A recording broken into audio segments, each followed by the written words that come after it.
La Amazonia es una fuente de misterios, algunos de ellos insondables.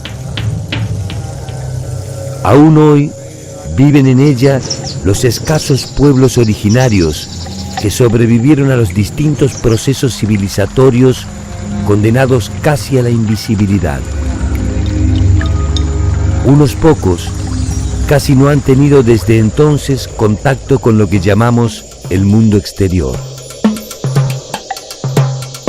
Este mundo tropical resiste como puede a los avances del progreso que intentan convertirlo en un vestigio del pasado.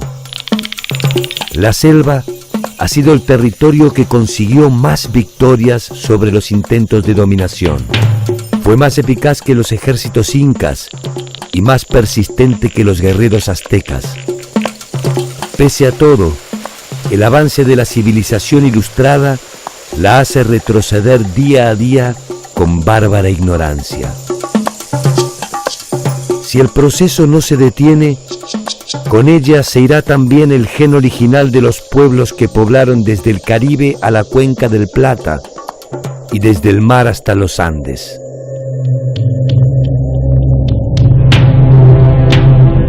Los primeros avances de la conquista europea se toparon con la exuberancia de su paisaje. Sobre esta idea construyeron un ideal de abundancia y lo proyectaron con fanatismo sobre el resto del continente. En sus entrañas se buscó infructuosamente el sueño del dorado. Tal vez lo poco que queda de él aún está allí. Las sociedades selvícolas y fluviales de Latinoamérica han definido una manera de entender al continente. ¿De dónde viene y hacia dónde va el mundo tropical latinoamericano?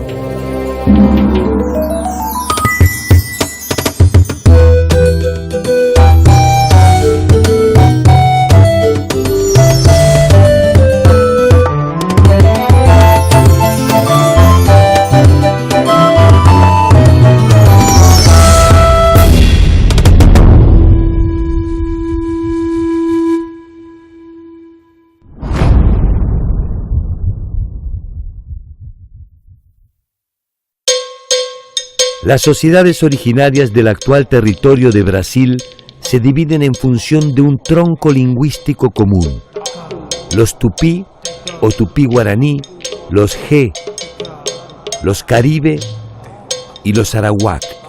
Desde allí produjeron asentamientos permanentes y permanentes migraciones.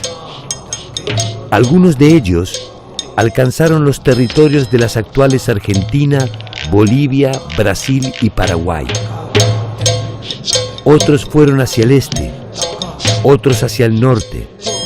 Como fuera, terminaron poblando zonas del Perú, el Ecuador, Colombia y Venezuela y llegaron hasta el Caribe. Nós vamos ver que havia grupos indígenas que habitavam áreas do que é hoje o território brasileiro, mas que habitavam países adjacentes e até países mais distantes, por exemplo, no Caribe, né? As ilhas do Caribe eram ocupadas por falantes, os taíno, por exemplo, falavam uma língua arawak. Los grupos caribe son grupos que coexistieron con los taínos en los territorios insulares, sobre todo en las Antillas Menores. Las primeras referencias escritas sobre las culturas de la región del Caribe se remontan al inicio de la invasión española en 1492. Si somos fieles a las cartas de Colón y a sus referencias, los primeros en ingresar a la historia son los llamados taínos. Según el detalle de sus cartas iniciales, no parece haber dudas que en ese entonces el mundo taíno era un mundo próspero y no exento de violencia. Se autodenominaban taínos y esta autodenominación tenía que ver, según han referido los cronistas, con una manera quizás de diferenciarse de aquellos llamados caribes que también poblaban estos territorios y que por diferencia aquellos eran guerreros eran pueblos además con batalladores, y los taínos, para diferenciarse un poco de ellos, pues solían denominarse así, que en lengua taína quiere decir tai, noble, y no es el plural, por lo tanto, hombres nobles, hombres buenos. Los grupos taínos, conjuntamente con macoriges y ciguayos, forman parte de una migración originada en el continente hacia el arco antillano. Las islas poseen vestigios de presencia humana desde al menos 6.000 años atrás.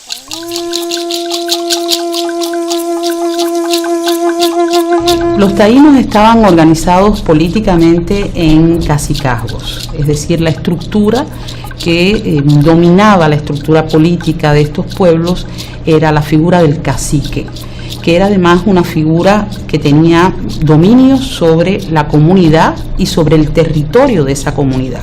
Por lo tanto, esto fue creando una zona de jerarquía con ciertos poderes, no solamente concentrados en él, sino también en las personas cercanas a él, que se denominaban nitaínos, y un poco más distante de él, los naborías.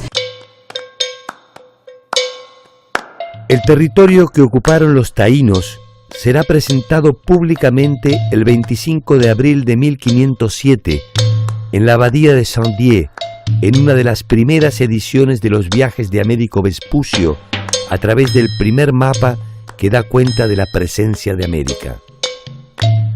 Se trata de un boceto algo impreciso y tosco. Representa más un anhelo que una realidad, y da cuenta de una serie de islas y una breve franja costera.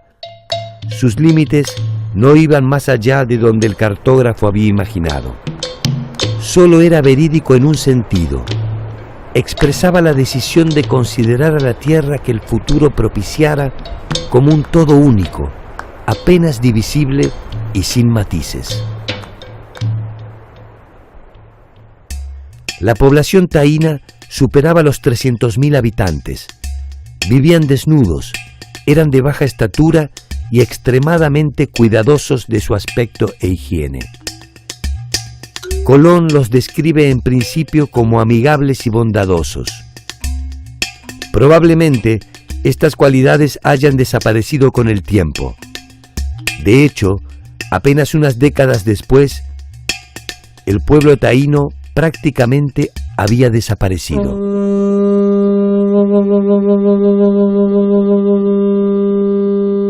Los taínos tenían un amplio sistema de creencias. Tenían ideas acerca de la existencia de animales que tenían carácter totémico, que tenían carácter mítico en la formación de sus imaginarios. Entre algunos de estos animales están todos aquellos que pudieran convivir entre la tierra y el agua. Las representaciones de su cosmogonía se identificaban como semíes y estaban relacionadas con fuerzas de la naturaleza. Una de sus invenciones domésticas más ingeniosas fue la hamaca tejida. Fabricaban cigarros a los que llamaban túbanos, dos modestas invenciones que le sobrevivieron hasta el día de la fecha. Bartolomé de las Casas, uno de los sacerdotes dominicos que acompañó la primera etapa de la invasión española, es el autor de la brevísima Relación de la destrucción de Indias. Allí se refiere puntualmente a la política de exterminio impulsada por los conquistadores en la búsqueda de su rentabilidad empresaria. Sus comentarios, junto con los de Montesinos, han sido justicieramente memorables. En base a estos debates es que se reconoce un lado bueno de la conquista.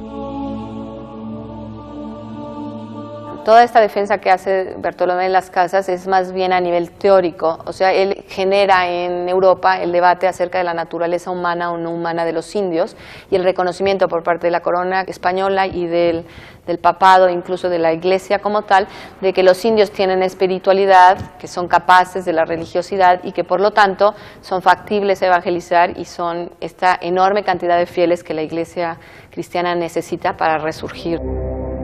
Un largo debate en los claustros europeos define finalmente a los indios como seres humanos.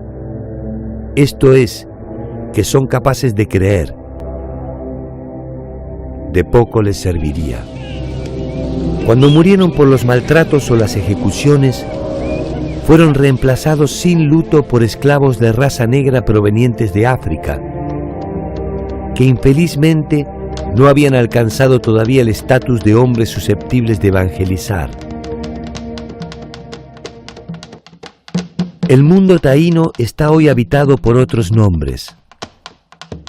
Los rostros particulares de sus pobladores originarios no poseen registros veraces. Las rebeliones se inician prácticamente desde el inicio. Hay movimientos y hay acciones de rebelión. El reino de Mauá estaba gobernado por Guarionex, quien dicen fue un justo servidor del rey de España hasta que su esposa fue ultrajada por uno de los invasores. Huyendo, buscó refugio en un reino vecino en donde fue atrapado. Guarionex murió. Era conducido como prisionero a Castilla cuando la nave que lo llevaba naufragó en alta mar.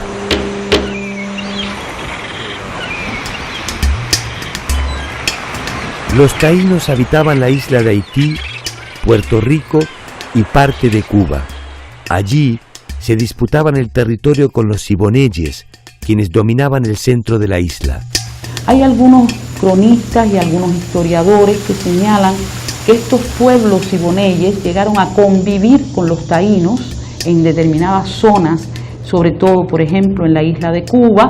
Algunos indican, por ejemplo, que quizás formaron parte de esa comunidad de los naborías, que eran como quiera comunidades que daban servicio a los cacicazgos y que pudieron llegar a tener una relación de convivencia sobre la base de un control y un ejercicio de poder de los taínos sobre ellos.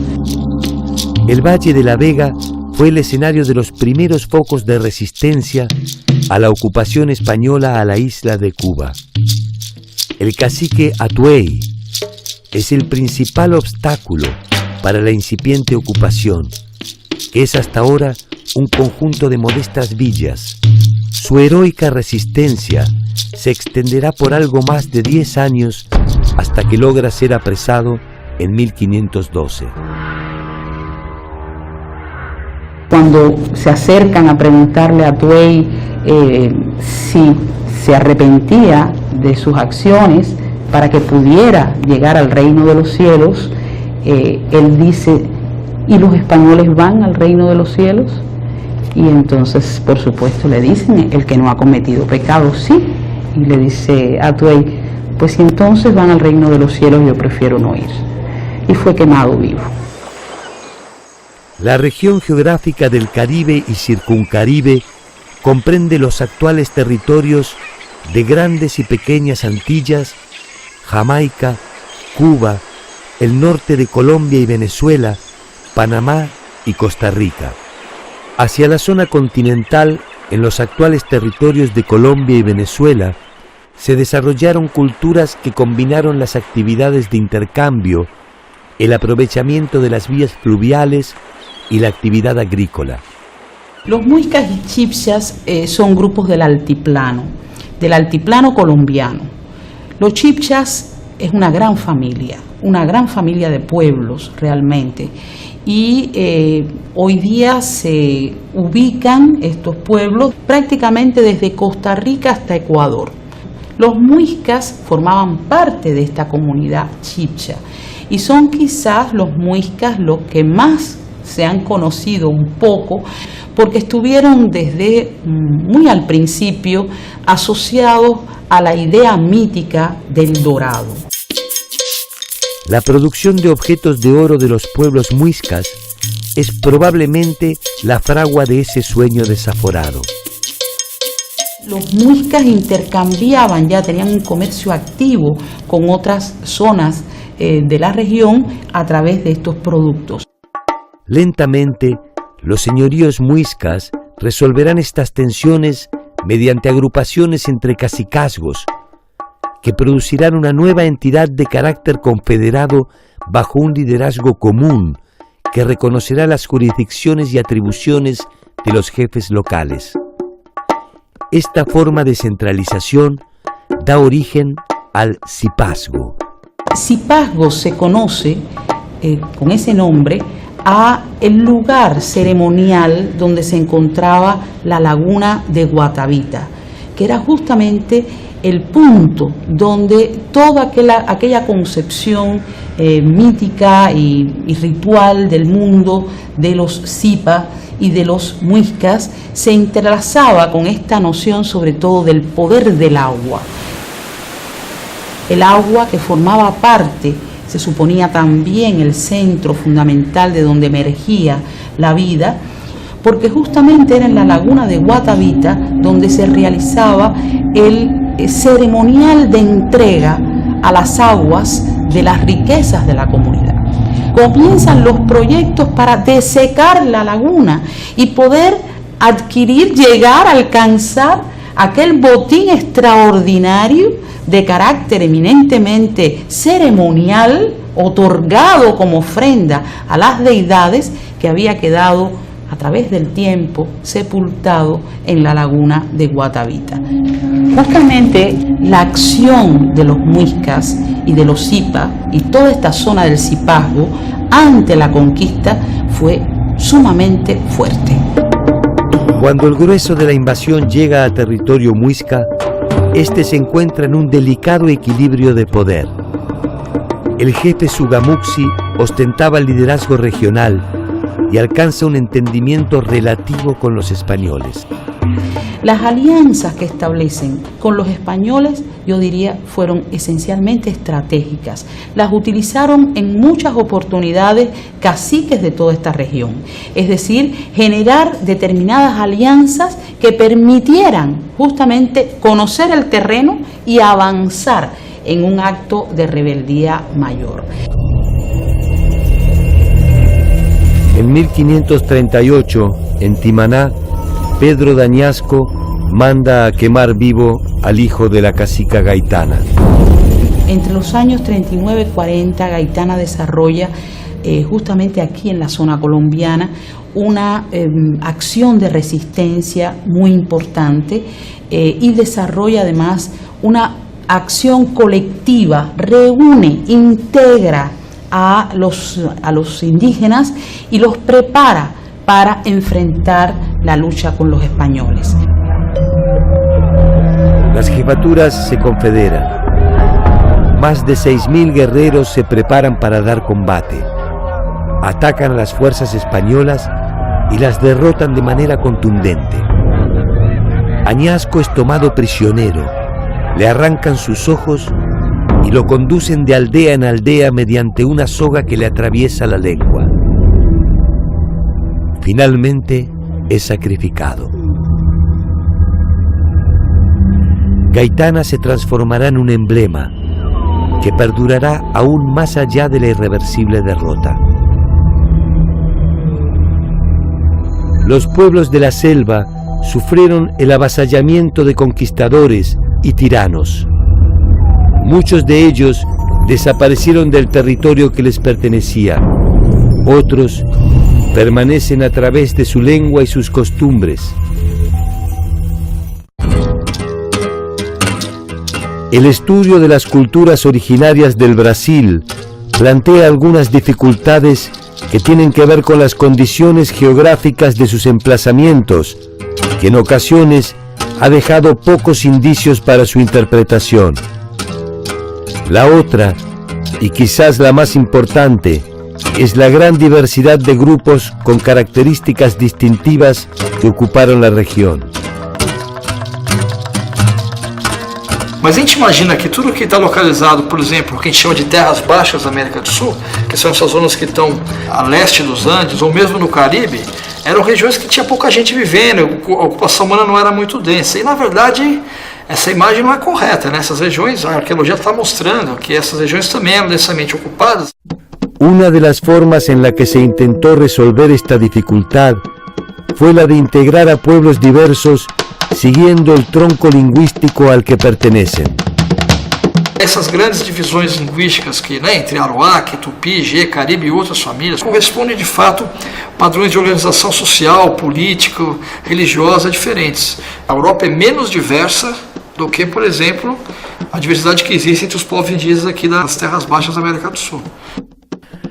La llegada de la invasión europea produciría el primer contacto con esta diversidad poblacional. Sin embargo, al igual que en otras partes del territorio continental, estas diferencias se verían unificadas bajo una sola caracterización algo esquemática: los Tupinambá.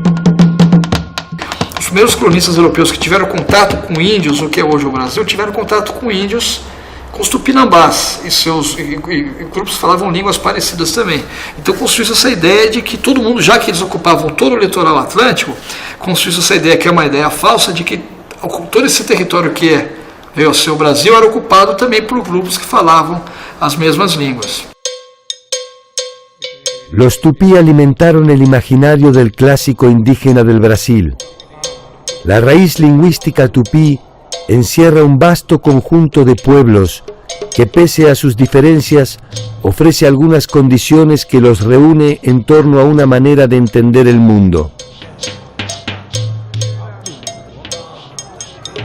En sus múltiples versiones, fueron siempre pueblos aguerridos y constituyeron una avanzada de resistencia a la invasión europea.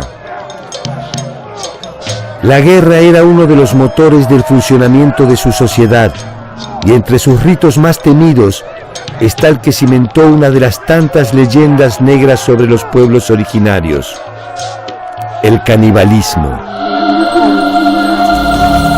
El canibalismo fue una práctica ritual practicada sobre los enemigos y cuyo objeto central era la adquisición de las virtudes del vencido y la reafirmación de un sentido de pertenencia a la comunidad.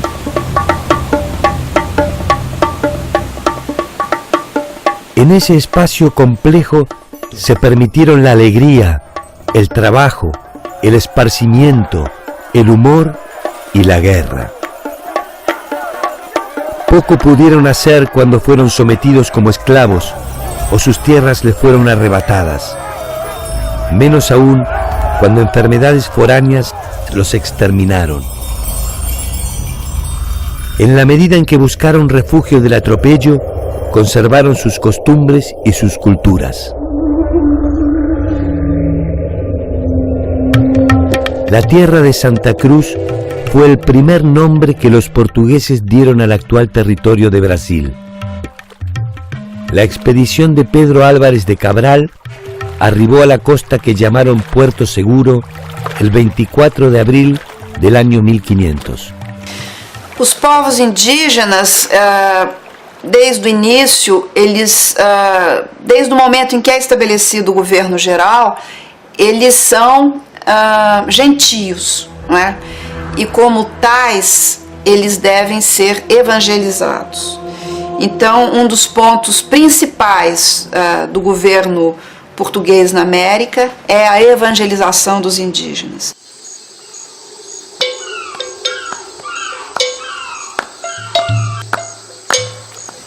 La explotación del palo Brasil constituye una de las principales actividades que se desarrollarán en esta primera etapa. En 1511, el buque Bretoa llega a una factoría establecida en las cercanías del Cabo Frío, al sur del Brasil. En una isla frente a la costa, a salvaguarda de los indios tupí, realizan la carga de 5.000 troncos de palo Brasil. Los troncos, que presumiblemente eran de escaso valor para los tupí, fueron canjeados por objetos que eran de escaso valor para los portugueses. En el viaje de regreso a Lisboa fueron embarcados además 35 indios que habían sido secuestrados para ser comercializados como esclavos.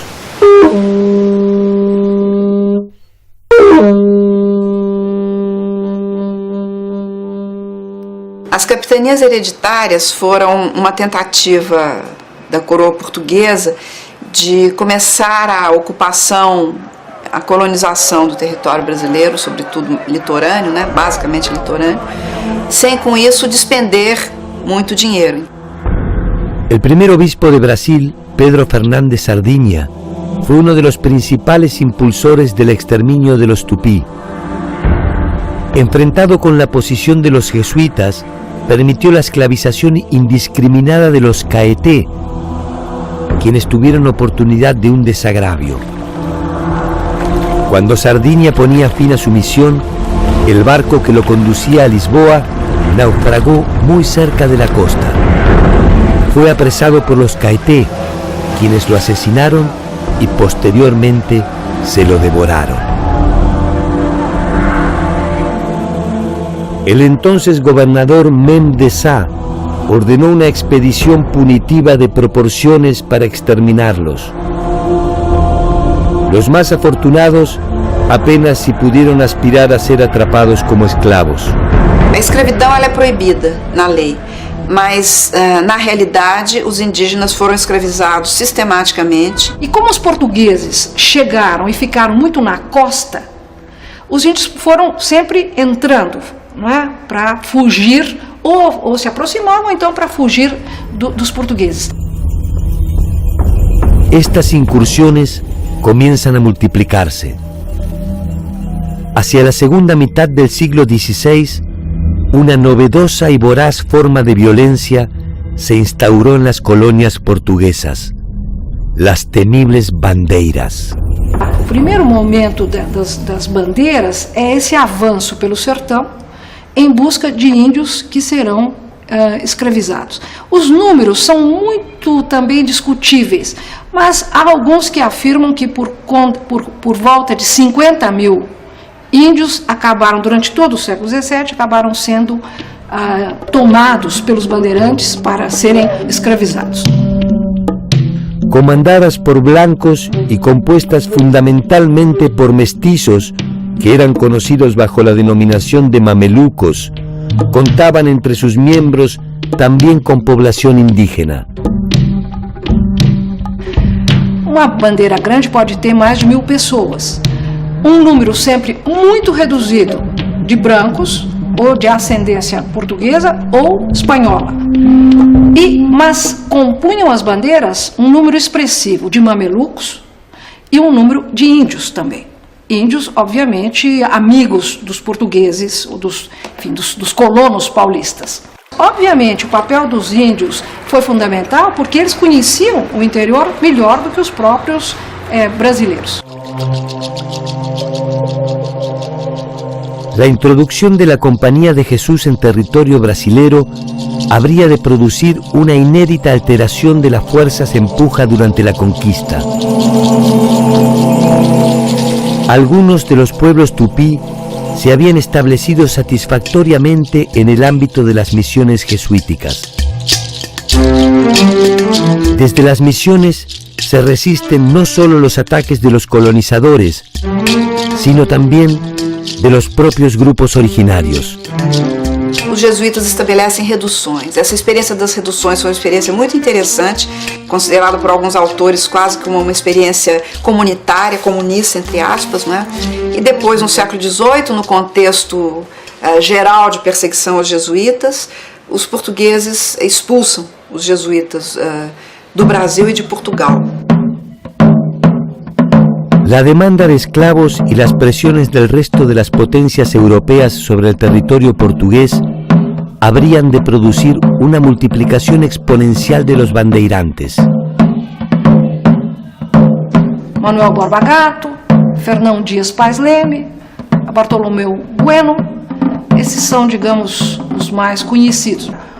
Por outro lado, a historiografia há bastante tempo, tem uma visão muito crítica dos famosos bandeirantes. Os bandeirantes como homens brutais, cruéis, que foram apresar os índios, que mataram os jesuítas e que faziam, em busca dos seus lucros, não teriam escrúpulos e cometeriam toda a violência possível. Los potiguar al norte de Pernambuco resistieron a los portugueses hasta que fueron derrotados en el 1600. nas ocasiões em que os portugueses tiveram que se enfrentar, opositores, outros europeus como franceses e holandeses, os indígenas foram decisivos, as alianças indígenas. Mas elas se verificaram de ambas as partes. Há também indígenas que apoiam os holandeses e os franceses. En 1712, Mandula Dino comienza a construir su propia leyenda. Originario del territorio, se había criado en las misiones. Poco a poco, construirá un liderazgo que desemboca en una resistencia orgánica a las bandeiras.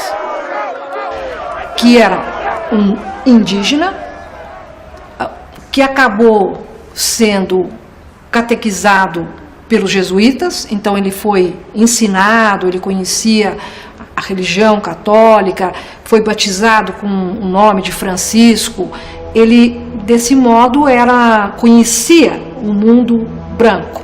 Mas ele, num determinado momento, decide voltar às suas origens e vai liderar uma rebelião contra os brancos. Ladino resiste en Marañón, Piuay y Ceará. Sin embargo, poco a poco, el avance de los portugueses debilita su resistencia. Hacia 1517, la rebelión está prácticamente derrotada y la muerte de Manula Dino en 1719 desencadena el exterminio final de los Tapuyá. No fim do século XVII, uma série de embates entre brancos e indígenas que ficaram conhecidos como guerras bárbaras, que envolvem brancos e índios, mas a gente sempre tem que lembrar que há índios aldeados que vão ficar ao lado dos brancos para lutar contra outros grupos de indígenas. Não há uma unidade de todos os indígenas contra os brancos, porque senão, obviamente, não haveria mais nenhum branco no Brasil. Se eles tivessem todos se unido, os brancos teriam desaparecido. La incorporación de esclavos provenientes de África comienza a establecer un nuevo mapa social en el territorio. Los padecimientos ofrecen un espacio común. A má consciência brasileira, ela se manifesta sobretudo no estudo da escravidão, né? E no reconhecimento do passado escravista como tendo sido iníquo, injusto, monstruoso. Mas o curioso é que não existe o equivalente com relação ao indígena. La precaria ocupación de la corona portuguesa ofrece a los esclavos e indígenas algunas oportunidades. Cuando holandeses o franceses los concentraban en la costa para la defensa territorial, los esclavos encuentran en la selva un espacio de libertad. De uma maneira mais ampla, mais tradicional, os escravos foram vistos como divididos em dois grupos. Aqueles que passivamente aceitavam a escravidão, não se manifestavam, eles desapareciam, né, só trabalhavam, e aquele grupo pequeno de rebeldes que eram tão rebeldes que fugiam e se refugiaram nesse espaço chamado quilombo. Hacia el 1600 comienzan las fugas de esclavos hacia el interior de la selva de Pernambuco al Goas. Allí encuentran una seguridad que desafía incluso el imperio de las armas. Quilombo es probablemente una deformación del vocablo quilombo, que significa campamento, en el idioma originario de los angoleños que llegaron a Brasil en calidad de esclavos. Los quilombos fueron una experiencia independiente, autónoma e inédita que exigió no solo la utilización de la violencia, sino también un alto grado de organización. Era preciso também produzir tudo, a roupa que se fazia de casca de árvore, aliás, um costume africano. Também havia dentro dos quilombos, escravos. A ideia também de que o quilombo era um espaço, não é, totalmente fechado sobre ele mesmo, é uma ideia equivocada. Portanto, era preciso ter boas relações com ou grupos de indígenas, mamelucos, ou, enfim, era preciso fazer o comércio. El quilombo fue una inusual forma de organización, una sociedad primordialmente negra, de carácter independiente y con capacidad de lastimar los contornos del sueño imperial portugués. Os quilombos são, obviamente, pensados pelos fazendeiros e pelas autoridades coloniais como um grande perigo, porque o quilombo é o lugar imaginado, sonhado da liberdade, que produz um efeito negativo para os fazendeiros e para as autoridades coloniais, que estão ali para manter a escravidão. La embestida final no tardaría en producirse. Los días finales encuentran al quilombo gobernado por un noble africano, Ganga Sumba. Em determinado momento em que o governador da província, da capitania de Pernambuco, faz um tratado de paz com ele, com Ganga Sumba. E Ganga Sumba decide aceitar esse tratado. Sin embargo, no todo Palmares está dispuesto a esta capitulación. Zumbi, un sobrino de Ganga Sumba, se resiste al acuerdo con los portugueses. Ganga Sumba foi assassinado, morreu. Afirma-se que envenenado por certos grupos ligados a Zumbi e contrários a ele. Desse modo, Zumbi se transforma no líder que vai enfrentar as últimas incursões contra Palmares, e daí a sua grande fama. En 1694, una expedición especial compuesta por indios, mestizos y portugueses ataca Palmares. Ya sin alternativas, con la población diezmada y sin alimentos, Zumbi se retira a la selva sin dejar de hostigar a los bandeirantes. Zumbi es capturado y ejecutado por los portugueses. Sin embargo, la leyenda ofrece outra versão de los acontecimientos. Que o Zumbi, então, nesse momento, como um combate se fez à noite à beira de um precipício, ele haveria, num gesto dramático, se atirado no precipício, se suicidado. De alguna forma, este último salto al vacío le ofrece un justiciero homenaje a su sueño de libertad.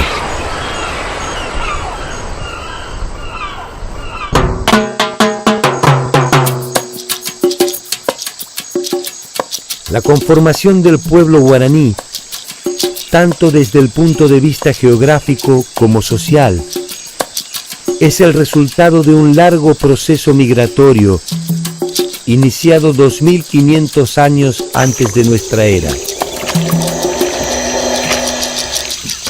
Los guaraníes son quizás el modelo más emblemático de los pueblos nómades e inmigrantes de Sudamérica. Tan espirituales como implacables, su identidad y su particular visión del mundo ha sobrevivido los embates de la llamada civilización por más de 2000 años y se mantiene viva y alerta, persiguiendo sin descanso su propio dorado, la búsqueda de la tierra sin mal. El pueblo guaraní habita hoy en distintas comunidades, los territorios de Bolivia, Argentina, Brasil y fundamentalmente Paraguay. En el Paraguay nosotros actualmente tenemos 6 culturas guaraní, no una sola. ¿Por qué 6? Porque son grupos humanos, etnias, que son todas guaraní, pero al mismo tiempo se diferencian. Se diferencian algo en la lengua, se diferencian en el sistema religioso, que es común pero también es particular, y se diferencia también algo en la cultura material, concretamente en la artesanía. uno de los grupos importantes son los Paintauterán. Los Paintauterán son un pueblo de la etnia Avá guaraní que habita la región oriental del Paraguay actual. Según nuestras estimaciones, en este mismo momento son unos 13.000 personas en todo el Paraguay. Alejado de los centros urbanos, el pueblo guaraní ha atravesado algo más que el tiempo histórico. La hazaña no es menor. Colonizadores, bandeirantes, jesuitas y criollos se disputaron por siglos su humanidad y sus territorios. La estrategia de los pueblos guaraníes ante la agresión externa ha generado sus continuos desplazamientos que han construido la idea de un pueblo peregrino. No son nómades, es un error decir que el guaraní es un pueblo nómade. Es incluso un error decir que son cazadores-recolectores, es decir, lo son también, pero el guaraní es un pueblo agricultor.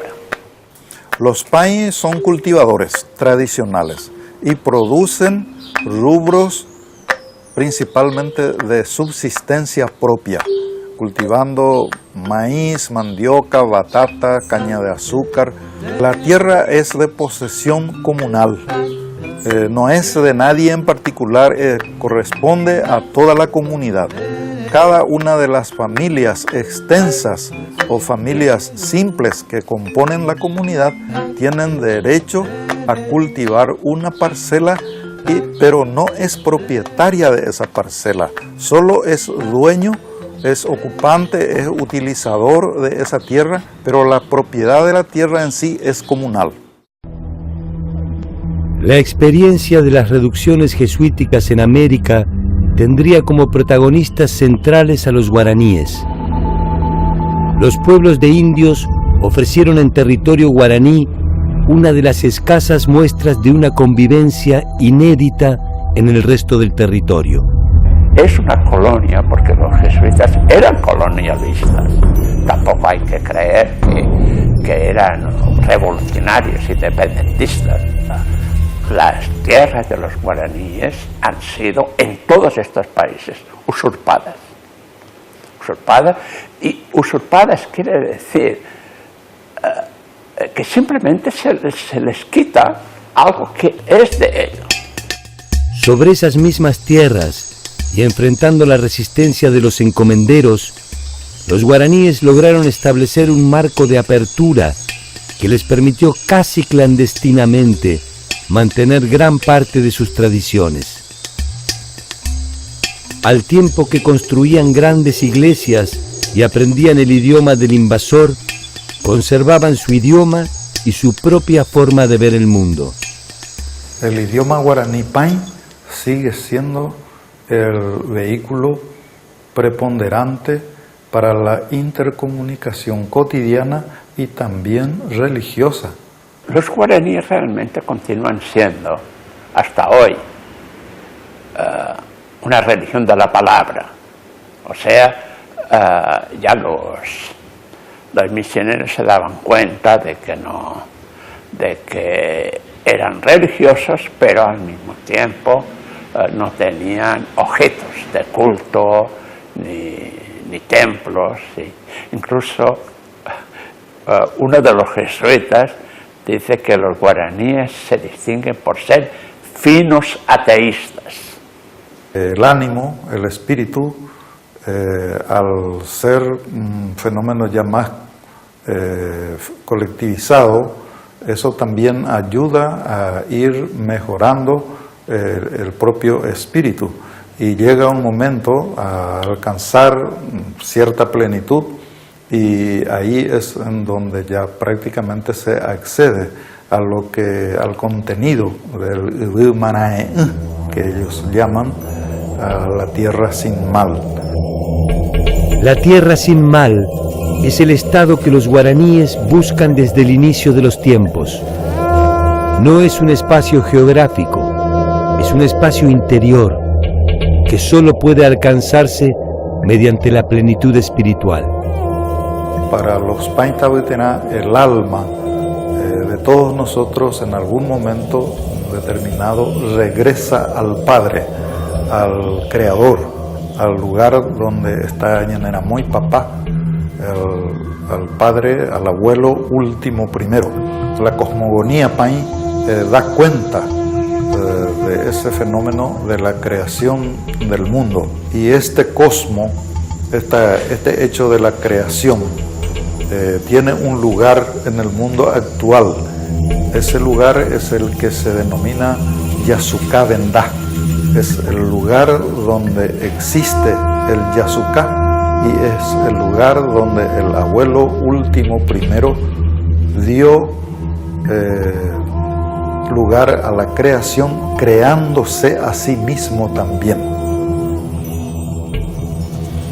El idioma guaraní es, junto con el castellano, la lengua oficial en el territorio paraguayo. La mayor parte de la población la habla en alguna de sus variables.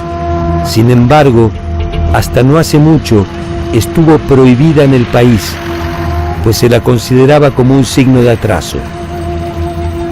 El guaraní se habla también en vastas regiones de Brasil, Argentina, Uruguay y Bolivia.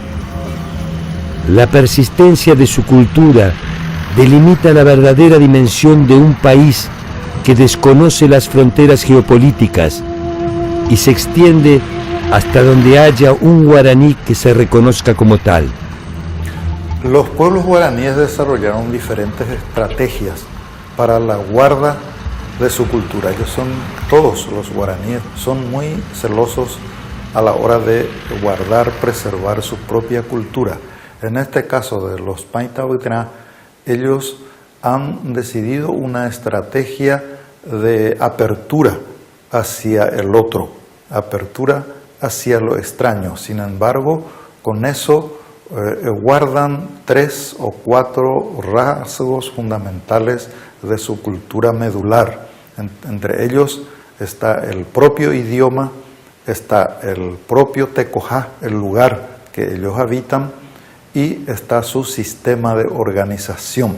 Entre los guaraníes hay líderes, son personas de prestigio, pero yo creo que hay que insistir en que no son caciques, en el sentido que nosotros entendemos como caciques, mucho menos como lo entendía Colón, reyesuelos, no son reyesuelos, son personas de prestigio que gobiernan mediante asamblea.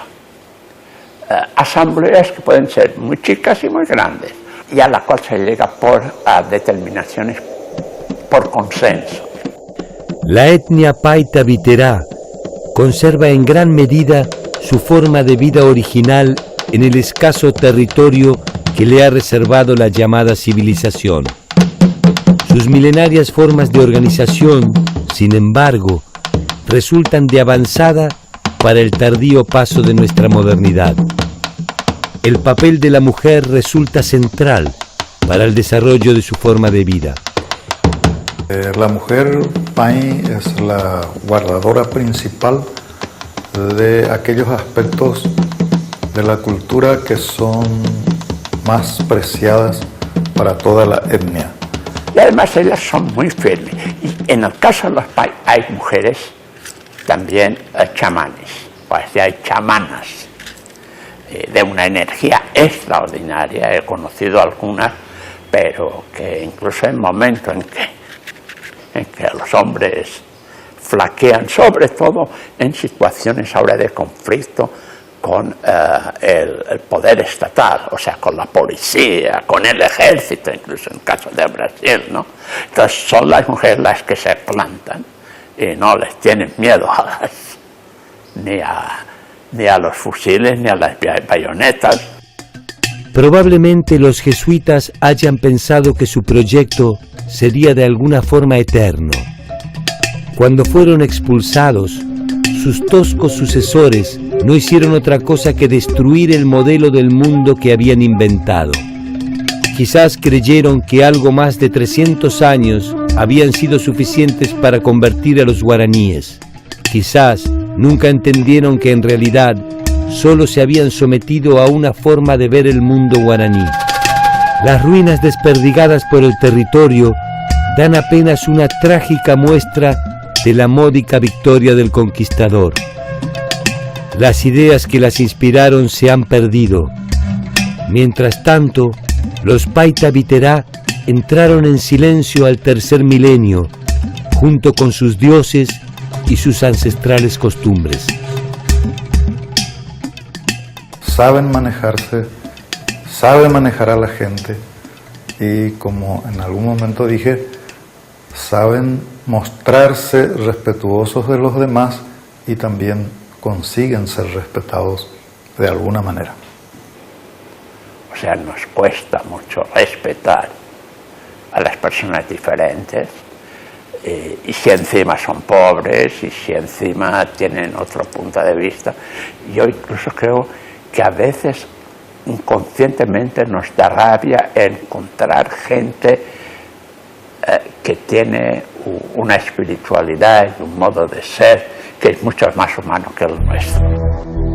Los pueblos de la selva sufrieron el avasallamiento de conquistadores, bandeirantes, evangelizadores, progresistas, corporaciones y tiranos. Muchos de ellos desaparecieron del territorio que les pertenecía. Otros permanecen a través de su lengua y sus costumbres. Los más afortunados conservan una buena parte de la forma de vida que eligieron y que les da razón de ser. Insistir en observarlos como meras estampas del atraso es probablemente nuestro mayor fracaso.